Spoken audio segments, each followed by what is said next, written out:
Moldova. What's up, everybody? Dan the Fireman. Put that up to your face. Hey. Yay. What is everybody doing? We're going to go over, this is going to be a short podcast. We're going to hang out with family after this. The main thing that we're going to talk about today is, what was it? Demo rides versus test rides, kind of what the difference is, the similarities behind all of it, and why you should probably pick one over the other. Honestly, I really like demo rides. They're a lot of fun. Demos are way fun. It's like a huge event. Yeah. But we're going to be talking about some of that stuff, and I got some questions from the Discord that we'll hopefully be answering. But this will be like a 30-minute podcast, 30-minute thing. And be sure to check out Spotify. I'm going to have this posted up on Spotify real soon. And we're going to get going. So the question that I kind of want answered, and I've been seeing some people talk about, is test rides. And test rides are a big thing in order to get like a car or anything you really want, motorcycle, just so you know how it is. But there's also demo rides, and it's like these big old demo events. And I'm kind of know the difference, but that's where you come in. Yeah. This is the expertise that Matt has. So what's like the difference between a demo ride and like just a normal, like you walk in and a test ride? I think from like a consumer standpoint, the big difference is like there's less pressure, so when the demo truck is there and they have all the different bikes and you guys, people come in to test ride them, they're not obligated to buy shit. You know what I mean? So yeah. When you go in and you just want to test ride a bike, some people feel like there's too much pressure at a dealership because clearly they're there to possibly buy one. Whereas you can go up, you show up to a demo and say, hey man, and people do it all the time. They ride every single bike, and it's free and it's no pressure because you're expected to be there to ride. Yeah, and that's it. Yeah, and whereas a regular test ride, if it's outside a demo, I think the perception is you're closer to buying, okay. or you're there to test ride and then buy it. And I think that's the big difference. The demo ride is cool because there's no pressure. You come in, you ride pretty much any model they have, mm-hmm. And then they typically have food and giveaways and stuff like that, and it's a good time. And you can see a lot of different motorcycles that are outfitted with a lot of different gear or accessories that are outside of the showroom that are actually rideable. So. Yeah, last time I was there, they had it's not called the Big Bore Kit, is it? Yeah. Okay, yeah. So on the Big Bore. Yeah, so that was like an aftermarket accessory they had on a demo bike that normally, unless you have it on the showroom, you can't really ride it.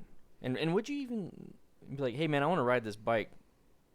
Like as a dealer, you'd be like, are you more concerned like, okay, yeah, go ahead and do it, or you hopefully do it within the process of buying For a Big Bore?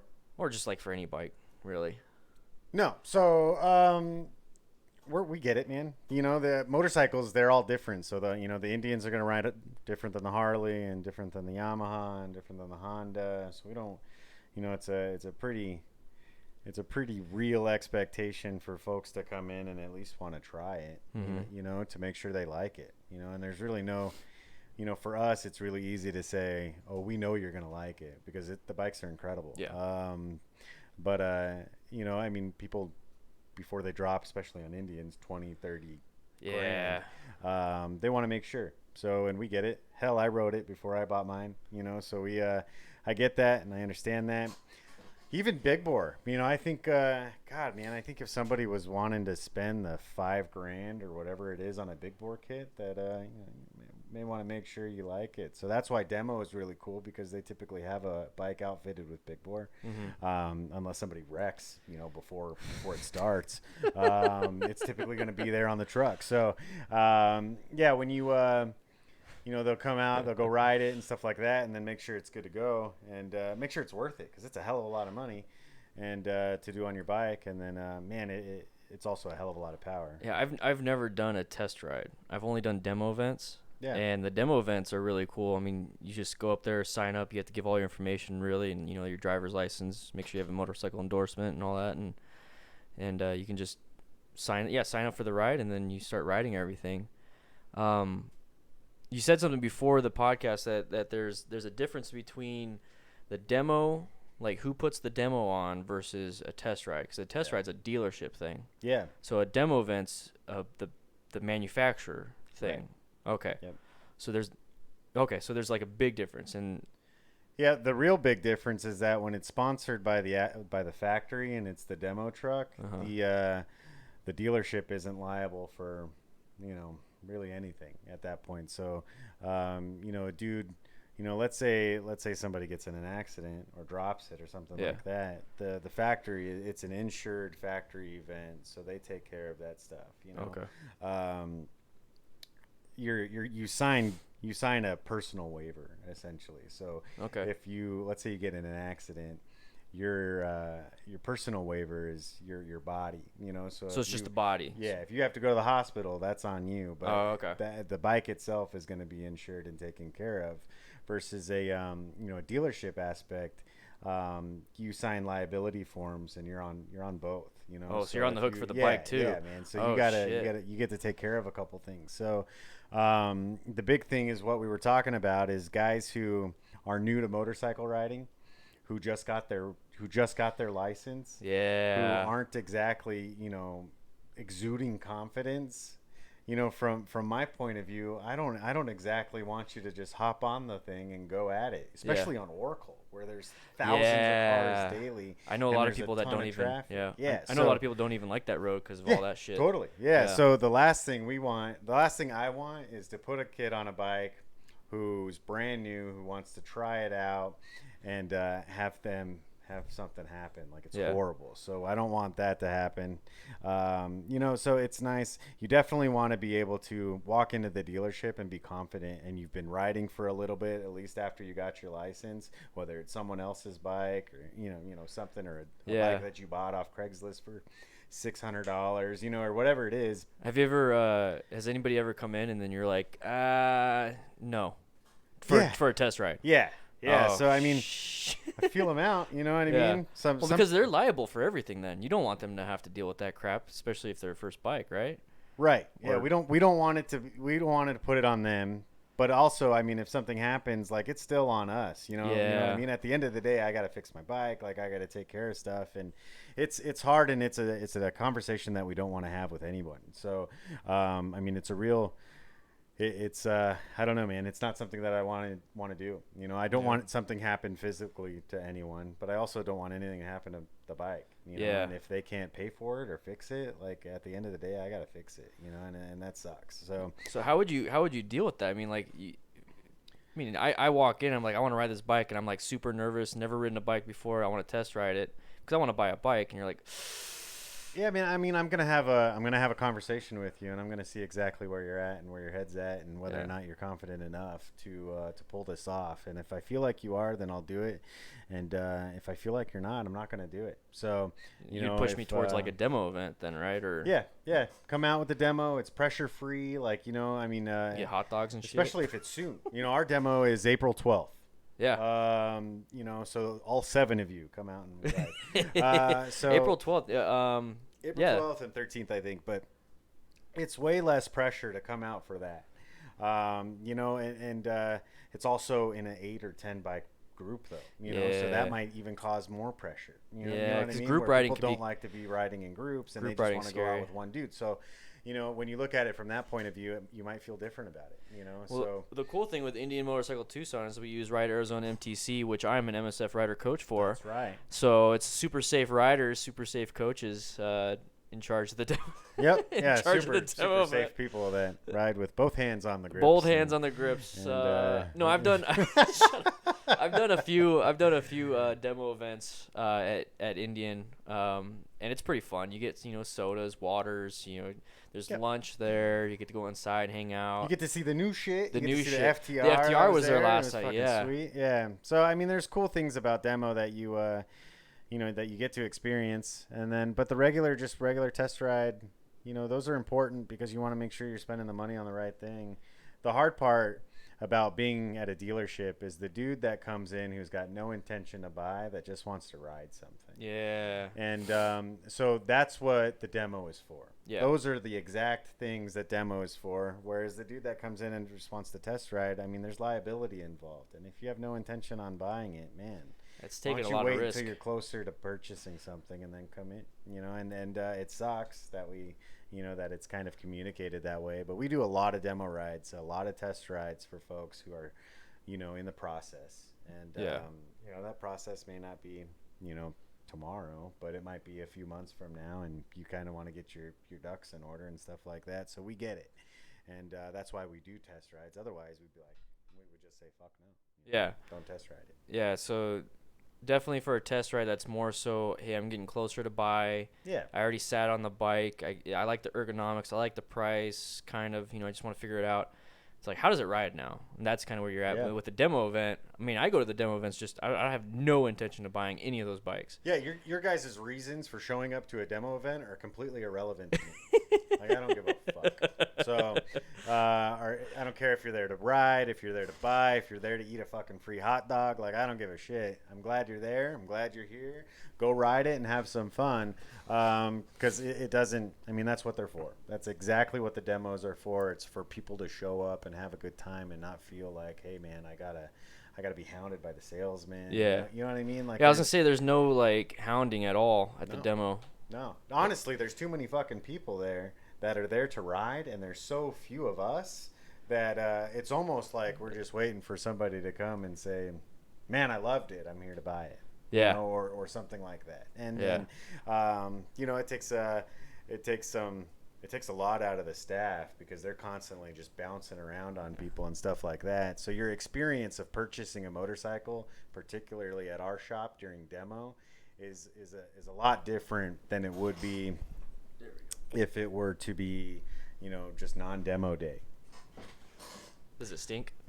Yeah, it smells I've like been you. spitting a lot into these things. Anyway, that's fucking gross. So no, we have you know, our shop's small and Yeah. it's intimate and it's a boutique and stuff like that. So when you're not there on demo day, it's kind of laid back and it's an intimate process. Demo day's a fucking mess.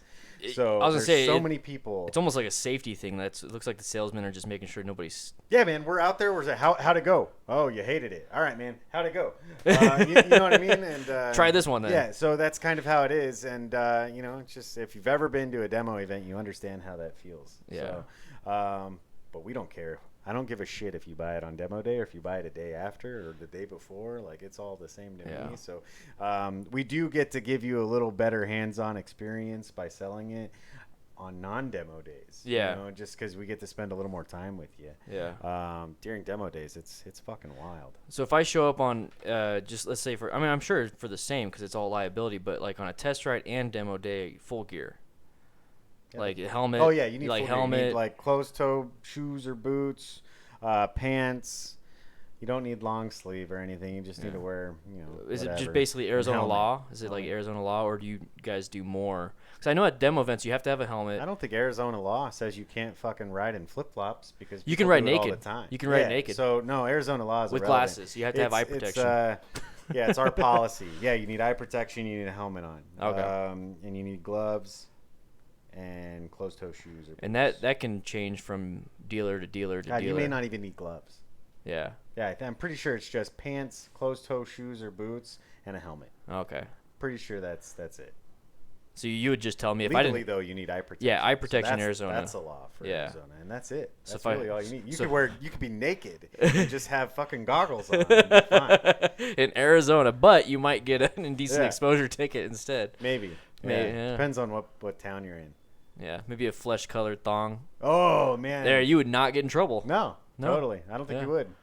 Damn, Arizona's Yeah. awesome. You'd get pulled over, Oh yeah, and then yeah. you'd be like, "What's wrong, officer?" You know, just like spread eagle on his ass, and he'd be like, "Nothing.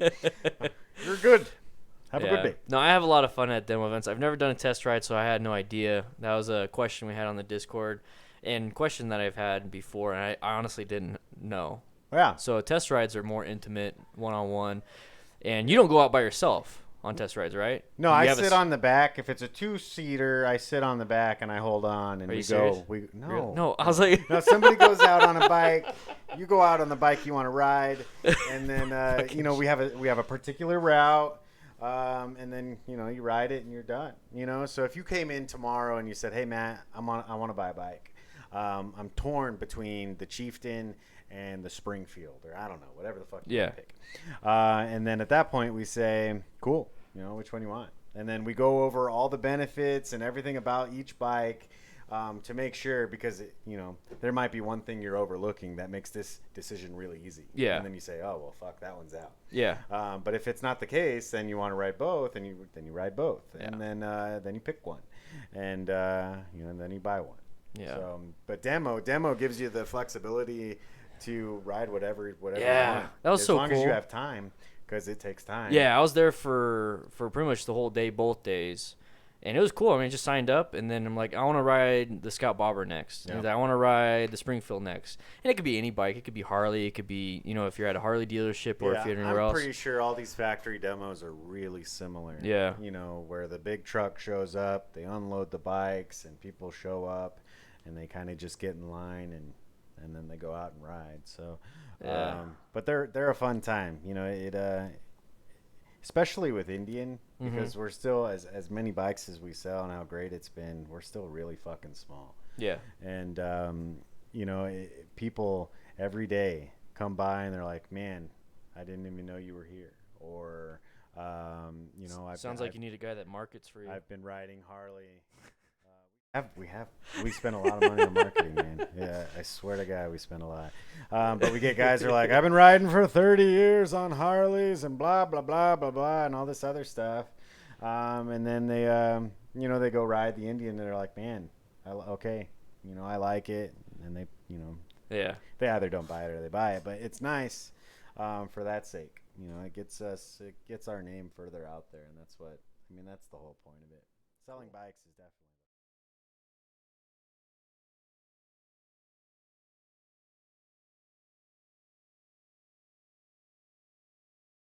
Grand scheme of things is for people to show up and like it, and maybe not buy it that day, but buy it at some point. Yeah.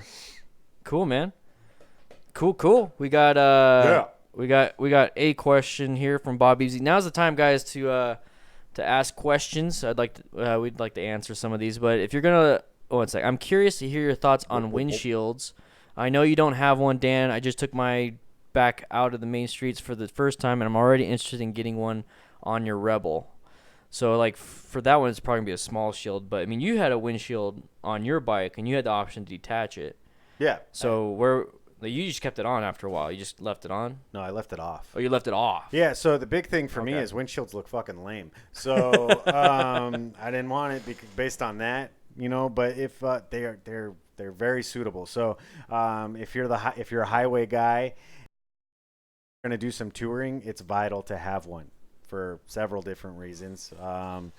The big reason is for longevity. Like when the wind and stuff is going to beat you up without it, and then it's going to shorten those days pretty quickly. So it's nice to have enough coverage to where you can do a longer ride and not feel so worn out afterwards. And then rocks and bugs and all that stuff, especially out here, semis will kick up a rock on you and it'll hit you square in the head, and that shit hurts. So windshields are nice for that. I just didn't like the look of it, and I didn't do enough highway or touring to where it was a bother for me. You have to get the right size for your body, because if it's not in the right spot, it'll buffet your head. Yeah. And your helmet will just it'll just bounce around, and that sucks. Got my doggo. And then if you're the type of guy who feels like you don't like looking through the windscreen because it distorts stuff. Yeah, I noticed that when I was riding. You want to be able to either, and I don't have an issue with it. I can look through it and not have a problem with it, but some people can't, and they have to look over it. So if you're the type of guy who doesn't like any sort of distortion in the windshield, you want one size-wise that you could look over it. If it's not a bother to you, then you can go tall. What you don't want is for it to end right at your eyesight, because then you're constantly either looking up, because you see right at that bezel, and it'll fuck you up. Yeah, and it's It's just a pain in the ass because you constantly just got to be like, it's one or the other because you can't look right at it because it'll fuck you up. So, yeah, I don't like windshields just based on look, but man, if you need one, they're absolutely nice. Yeah, practicality, it can't help. Yeah. Especially like in the winter. I mean, you get that cold ass air and like it going over it your helps. head. Definitely when it's cold out. I rode an old man bike, but man, I didn't want it on there. So yeah, I need to Febreze these things. The wind came under and up, so my beard was straight out. It was bad. Yeah, it can mess up your beard pretty good. You guys got any questions when it comes to anything dealership, anything motorcycle related, anything for Matt? This is the time because I'm not coming back. He's done. He doesn't. No, I'm just. We'll do another one next week. Until Dan's new studio gets better shape. I ain't coming back here. We're gonna have a special guest come through that door soon. Just stay tuned. No, we're gonna have something set up pretty good. We're hanging out with family today, so we're just doing a quick one. Today's Monday. As we normally would do a Everybody Hates Monday podcast, but yeah, I like the After the Ride stuff. We'll get back to those at some point. Yeah, we just moved in, but I will be doing another stream myself a little bit later. But now is the time to ask questions. Questions or answers. If not, we're gonna be heading out. We just wanted to answer that one question: test rides versus demo rides. When do you do your 1,000-mile checkup? How long after that can you go before they get upset? It's your bike. When you do your 1,000-mile checkup, how long after that can you go before they get upset? I mean, I'm not going to take my Rebel to the dealer. I'm going to change it. I got all the stuff to change everything out. I don't want to pay for it. I think it's recommended to do at least your first one at the dealer. So whether it's you, it really depends. I think if it's a new one and you're breaking it in, it's really helpful to special guest. I got pizza. Yeah. I think it's really helpful to do it at the dealership because it helps enforce your factory warranty because it's brand new. If it's Harley, which I think Dan on your Harley at the 1,000 miles, it's probably pretty good to get it done close, or within. Maybe 400 or 500 miles. Maybe don't go over 1,500. Indian is 500, and they recommend not going over 1,000. So I would, I'd get that Harley done as close to 1,000 miles as possible. Who gives a shit if they get upset? Like, what are they gonna do? Man, Dan, we're so mad at you. Like, whatever. They're gonna come track your ass down. You be upset all you want, but I probably should take my bike. No, man. I think it's good to let the dealer do the first one, in my opinion, and then the other ones you could just do it yourself because they have that special like break-in oil. There's other things that they do, like that whole bike is breaking in, not just the oil. So that first service is it's very easy to get narrow-minded and pull the drain plug and replace the oil filter on it and then fill the damn thing back up and call it a day. But man, like that whole fucking bike is getting broken in. That's true. I should probably take mine. There's a lot of critical fasteners that could be loosening up. But remember when you bought the Harley brand new, and all that shit would loosen up, like your the exhaust flange bolts. Yeah. And, like, there was so much stuff. I mean, they vibrate to hell because they're rubber mounted, and yeah, it's probably more vital on a Harley to get that thing done at the dealership than it is a lot of other bikes. But yeah, man, I mean, I think every motorcycle should go to the dealer for that first one, and then after that, do it yourself. But, yeah. If you're the type of guy who's not narrow-minded and says, hey, man, I got to do that first service, and you have, like, the service manual, and it tells you everything that the dealership does during that first service, and you knock it out, and you're, like, vigilant about it, and you absolutely fucking do it, maybe it doesn't matter. Oh. Yeah, I got the service manual, but I'm not vigilant, so. No, not at all. Shut the fuck up. You suck. Oh, man. Dan, do it right at 1,000. If you do the 1,000.7 or wherever you're at, they're going to be pissed at you. Yeah, that's when they get mad. So yeah, that's when they get mad. Yep. Fucking stupid. No, man, I think you're fine. Yeah. I don't know. Unless you're at like 4,000. That's probably frowned upon. Yeah, they'll probably make fun of you if you bring it in at 4,000. You haven't done a service yet. Yeah, I don't know. That's probably frowned upon though. Yeah. Yeah. I guess I'll take my Rebel to the dealership. Dan, take it in, man. I think you're at the point where you should probably take it in and get it done if you want them to do it.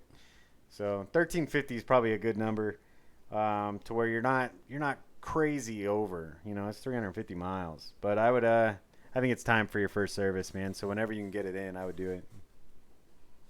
Stella, you want food? Unless you do it yourself. Yeah. Yeah, I'm gonna take mine in. You should. Yeah. Especially you. Dan seems like a guy who is pretty vigilant about stuff. Some stuff. Mechanical wise, not really. Okay. Well, yeah, man, take your fucking bike in. Safety wise. Safety wise. No, I'm pretty vigilant about some of the stuff, but I just don't have the knowledge to be vigilant about everything. So I'm sure I'll vigilant on the stuff that I do know, well, but that's the nice part about having a service manual, Yeah. because you can look and it's pretty fucking black and white, and it tells you, hey, man, this is what is required of your first service, and it's probably a fuckload. You know, it's probably a lot of stuff. Yeah. Maybe not on the Rebel, but Dan's bike absolutely requires a shit ton of stuff. Yeah, we have the service manual for I the would, Rebel. I would knock that out and get that done. But I don't know. Maybe read through it, and if it's easy, then maybe it's no big deal. Yeah, I need to read through it then. Yeah. Yeah. So if it's a couple little things, then maybe it's all right. I don't know. Yeah. If you're the type of guy that's not going to work on his bike, just take it in when you're ready to rock, when it's time. Yeah, Dan, go ahead and take that in. Take it in. Well, guys, we're gonna hang out with the families and stuff right now. So I just want to say thank you for stopping by after the ride. I'll be on a little bit later. I'll be doing my thing in about 3 hours. There is a new video that's coming out in 15 minutes, so you're gonna see that. But we're gonna eat some pizzas. Yay. We're gonna hang out with the kiddos, and we'll be seeing you guys later. I'll be on the Discord, but it was nice hanging out with you guys. I wanted to answer that question about demo rides versus test rides, and hopefully that helped out somebody thinking about going to buy a bike. Go to a demo ride. It's a lot of fun. Demos it's a lot are of fun. Yeah, demos are a lot of fun.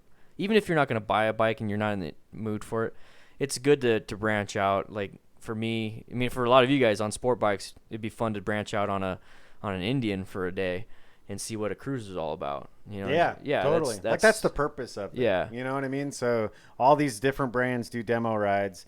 Indian, we do 2 a year. Harley probably does more than that, just because they have more money and they fuck around.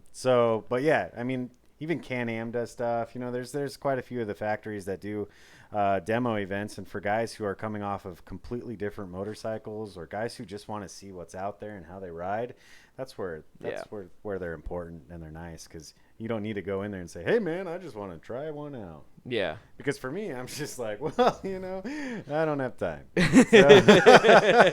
But here's 2 days worth of time that you can come in and try out all these bikes. And it's free food. It's free food, yeah. Yeah. Cool. Yeah, trust me, I eat a lot of it. But guys, we'll be heading out.